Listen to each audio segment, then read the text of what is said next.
तो आज का ये पहला क्वेश्चन है, यहाँ पे क्लास 10 का ये क्वेश्चन है, एक्सरसाइज 2.3 का। इसमें क्वेश्चन आप लोग बुक में पढ़ दीजिएगा। बुक में मैंने पढ़ा था, क्वेश्चन था कि इसमें कि बहुपद g इंटू एक्स, बहुपद g इंटू एक्स से बहुपद p इंटू एक्स में भाग देना है और भाग देके भागफल और शेषफल बताना है। तो ये रहा g इंटू एक्स और ये रहा p इंटू एक्स। अब भाग कैसे देंगे एकदम बढ़िया से समझना है और बिल्कुल इसको बनाना है 2 नंबर के लिए जरूर आएगा ये बिहार बोर्ड में। यहाँ पे g इंटू एक्स में जो है उसको हम लिखेंगे एक्स स्क्वायर माइनस का 2 और भागा देना है इसमें, यानी इसको लिखेंगे x cube minus 3x square अब प्लस का 5x माइनस का 3। भाग देना है। भाग कैसे देना है प्रॉपर समझ जाना है, बिल्कुल नहीं घबराना है, एकदम आसान होता है, एकदम आसान। पहले सबसे पहला स्टेप, फर्स्ट स्टेप में हमको क्या करना है कि इसके पहले वाले में इसके पहले वाले से भागा। फिर से समझिएगा, इसके क्वेश्चन के पहले वाले में जिससे हमको भागा देना है उसके पहले वाले से भागा। इसको कुछ समय के लिए भूल जाइए, बस इतना याद रखना है कि इसमें इससे हमको भागा देना है। उधर है एक्स क्यूब यानी कि एक्स का पावर 3 और इधर में पहला है एक्स स्क्वायर। एक्स के पावर 3 कहने का मतलब ऊपर में एक्स 3 ठो है, एक्स 3 ठो है, और एक्स के पावर 2 कहने का मतलब नीचे में एक्स 2 ठो है। तो 2 से 2 कट जाएगा तो एगो एक्स ऊपर में बच जाएगा। फिर समझिएगा, एक्स क्यूब कहने का मतलब एक्स 3 ठो ऊपर है और एक्स स्क्वायर कहने का मतलब एक्स 2 ठो नीचे है। तो 2 ठो से 2 ठो कट जाएगा तो एगो एक्स ऊपर बच जाएगा और जो बच जाता है उसी को यहाँ पे लिखा जाता है, जिसको लिखेंगे एक्स। यानी कहने का मतलब ये हुआ कि इस पद से अगर x बार में हम गुणा करें तो ये वाला टर्म हमारा आ जाएगा। अब कुछ नहीं करना है, यहाँ पर ध्यान देना, इसको थोड़ा सा भूल जाइए। और अब देखिए यहाँ पे तो हमको x मिल गया और यहाँ पे x स्क्वायर माइनस 2। अब इससे इसमें गुणा होगा तो x ले जब x स्क्वायर में गुणा करेंगे तो x के पावर 3 हो जाएगा। फिर से x ले जब हम x स्क्वायर में गुणा करेंगे तो x का पावर 3 हो जाएगा, क्योंकि 2 पावर यहाँ पे और 1 पावर वहां पे है। पावर नहीं दिख रहा है तो पावर 1 होता है। फिर से अब यहाँ पे माइनस है, यहाँ पे प्लस है, तो प्लस माइनस हो जाएगा। और जब 2 का गुणा x में करेंगे तो 2x हो जाएगा। इतना समझ में आया होगा। चलिए यहाँ पे एक लाइन पर आ जाता है और उसके बाद जो चिन्ह है उसको बदल देंगे। यहाँ माइनस है तो यहाँ पे प्लस, यहाँ पे कुछ नहीं है तो प्लस है, और जब प्लस है तो यहाँ पे लिखा जाएगा माइनस। अब इस स्थिति में ऊपर वाला और नीचे वाला कट जाता है। कैसे कट जाएगा, तो ऊपर है प्लस और नीचे है माइनस, ऊपर है प्लस नीचे है माइनस। प्लस दिख नहीं रहा है क्योंकि प्लस को नहीं लिखा जाता है, तो प्लस माइनस ही कट जाएगा।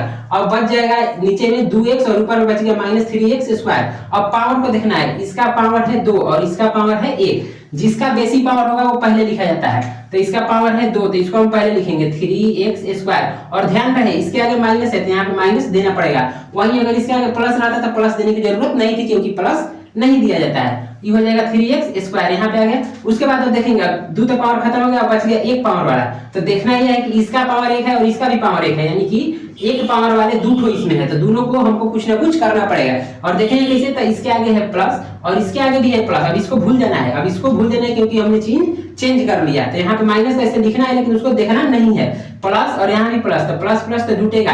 5 और 2 होता है 7, 5 और 2 7, तो प्लस हो जाएगा 7x, x लगा हुआ तो x हो जाएगा। ठीक, इतना समझिएगा ध्यान से। और जो बच गया उसको उतार देंगे, यहाँ पे -3 तो यहाँ पे -3 उतर जाएगा। यानी कि पहला स्टेप हमने ये क्लियर कर दिया। अब हमारा मेन क्वेश्चन ये हो गया। अब फिर से वही जो यहाँ पे काम किए थे, अब यहाँ पे लिखेंगे 3x स्क्वायर है, तरफ में अपना लिख लेना है 3x स्क्वायर। अब इसको हमको कटाना पड़ेगा इससे, यानी कि पहले वाले से पहले वाला, हमेशा याद रखिएगा पहले वाले को पहले वाले से कटा देना है। ऊपर यहाँ से इसको लाएंगे और यहाँ से इसको लाएंगे। x 2 ठो है और x नीचे भी 2 ठो है, तो 2 ठो कट गया, बच गया क्या -3। तो इस -3 को लिखा जाएगा यहाँ पे चिन्ह के साथ, क्योंकि माइनस चिन्ह लिखा जाता है। अब माइनस है यहाँ पे, तो यहाँ पे तो पहले माइनस और यहाँ पे प्लस, माइनस और प्लस में गुणा होगा तो माइनस, 3 का x स्क्वायर में गुणा होगा तो 3x स्क्वायर हो जाएगा, और माइनस का गुणा होगा तो प्लस, और 3 दूना के 6। ध्यान से समझना है। फिर से वही काम, जो यहाँ पर चिन्ह था उसको बदल दिए थे तो यहाँ पे भी बदलेंगे, और हर बार चिन्ह को बदला जाएगा घटाते समय। माइनस है तो प्लस, प्लस है तो माइनस। अब ये दोनों चीज कट जाएगा, इसको अब नहीं देखना है। जब ये हम चिन्ह बदल दिए उसके बाद ऊपर वाले से हमारा कोई मतलब नहीं है, ये रहेगा, लेकिन इस पे ध्यान नहीं देना है। 3x स्क्वायर है माइनस में और यहाँ पे 3x स्क्वायर है प्लस में, तो ये दोनों कट गया। यहाँ पे बचेगा x का पावर 1, तो जिसका पावर बेसी है वो पहले लिखा जाएगा, और इन दोनों में तो x है ही नहीं तो इसको बाद में काम किया जाएगा। पहले इसको लिखेंगे पहले 7x। अब उसके बाद ये है माइनस में 3 और ये है माइनस में 3, तो माइनस माइनस जुटता है, तो माइनस माइनस जुटेगा और चिन्ह माइनस का ही रहेगा।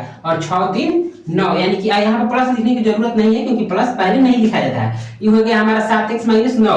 अब भागा देना है x स्क्वायर -2 से। अब यहाँ पे देखिएगा इसका पावर है 1, यानी कि 7x का पावर है कुछ नहीं तो 1, और भाग देने वाले का पावर है 2, तो पावर जब बेसी हो जाए तो भागा नहीं देना है। पावर जब बेसी हो जाए तो भागा नहीं देना है। कैसे यहाँ पे समझ लीजिएगा, जैसे आप भाग देते होंगे 3 में, अगर कोई कहते 4 से भागा दीजिए तो भागा जाएगा नहीं जाएगा, पॉइंट में जाएगा, यानी कि बड़ा हो गया। जब बड़ा हो गया तो छोटे में भागा नहीं देंगे, पॉइंट क्योंकि हमें इसमें लाना नहीं है, तो इसलिए जब इसका पावर बेसी है और इसका पावर कम है तो भागा हम नहीं देंगे, और यही हमारा हो जाएगा शेष। तो इसमें लिखना था कि भागफल और शेषफल, तो भागफल को लिखेंगे q इंटू एक्स, भागफल को q से लिखा जाता है, q इंटू एक्स लिखेंगे x माइनस 3, और r इंटू एक्स, r यानी कि शेषफल, शेषफल हो जाएगा हमारा 7x माइनस का 9, और ये हो गया हमारा आंसर।